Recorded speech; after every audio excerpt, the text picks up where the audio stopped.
Ladies and gentlemen, welcome to Drive. I'm very excited to have this day's comparison. We have the old G63 wagon and the new one, G63 also. Both have a little bit different engines. We're going to talk about that shortly. But before we do, make sure to subscribe, make sure to like our videos, check out our Instagram, help us out. Let's begin. Let's have a look at the front. As you can tell, the design has always been the same since 1979. And it's also the same on the 2016 and the 2020 model of the G-Wagons. What is different though is this G-Wagon has more round shapes. I feel like this one is much more squarish designed, and the later one is a little bit more modern, a little bit more round shapes, because of course it has to be modern for the next couple of years until the facelift comes out. The front headlights look different, the grille is bigger on the later model, as you can see, and we have some openings down here that are bigger. Otherwise, the car has been the same and stayed the same. I mean, the bonnet looks the same like the old one. We have a new Mercedes logo, but that's about it for the front. When you then come to the side and look at the cars and compare them to each other, it's insane. They basically look the same. Let's have a look at those doors. Let's open both of them. Listen now. Listen to that. That's the typical G-Class door closing sound. Listen to that. It sounds exactly the same. Also, the placement of the exhaust pipes. The fenders look the same and even have the same placement. The door hinges have stayed the same, even on the same place. Also on the back, I think it's very interesting to look at both cars. The major changes have been done in the engine and especially the interior, but from the outside they pretty much look the same. But more important is, let's compare the engines. I like the old engine a little more because this is the M157 engine, which means we have a 5.5 liter V8 B-turbocharged, 571 horsepower, 760 newton meters of torque, a 7-speed automatic, speed shift. We have an engine that is able to accelerate the car from 0 to 100 in 5.4 seconds and tops out at 230 kph with the AMG driver's package. What I like about this engine a little more is the sound. Those 5.5 liters pre-OPF sounded so beautiful. Let's look at the new engine, which is the M177, also very familiar, used in a couple of cars. E63, all of those beautiful cars, even the new Aston Martins have this engine. So this one has 585 horsepower out of 4 liter B-turbocharged, 850 newton meters of torque, able to accelerate the car in 4.3 seconds, 1.1 seconds faster than the old model.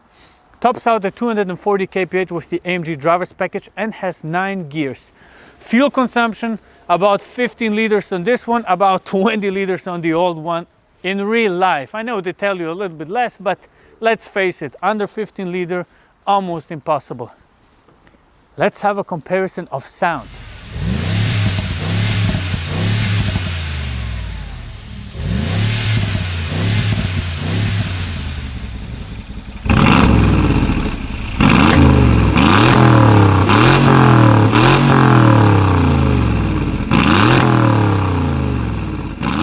Welcome to the interior of the old G63 AMG. So, when sitting inside this car, you can tell instantly this car and the latest one are two completely different worlds.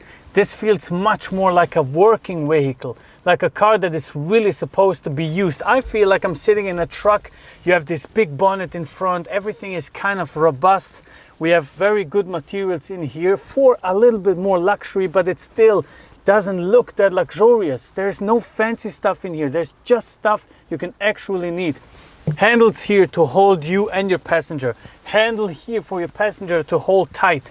Then a leather steering wheel, very nice multifunction leather steering wheel, aluminum pedals at the back, leather here with the green stitchings. Then we have a very nice, beautiful leather seat that holds you tight. You can adjust the seat. For example, there are some type of cushions that are pushing air inside of the lower doors, for example, so you're sitting a little bit more packed into the seat.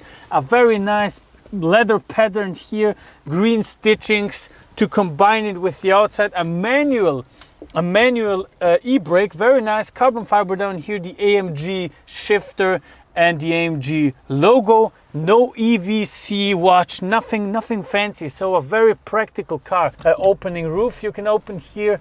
So that is very nice, and kind of the difference between this car and the latest one. This is really, like I said, a working vehicle. Here you have all your buttons. You have cooled seats, you have heated seats, you have the ESP you can turn off. You have, for example, the differentials you can change for the behavior of the car. Front lock, back lock, middle lock, all 4 tires.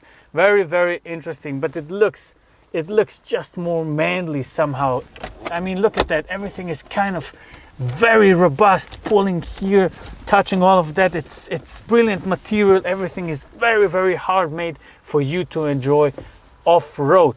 Welcome to the back of the G63 AMG, and as you can tell, it's really not that practical. I don't have any space to sit here.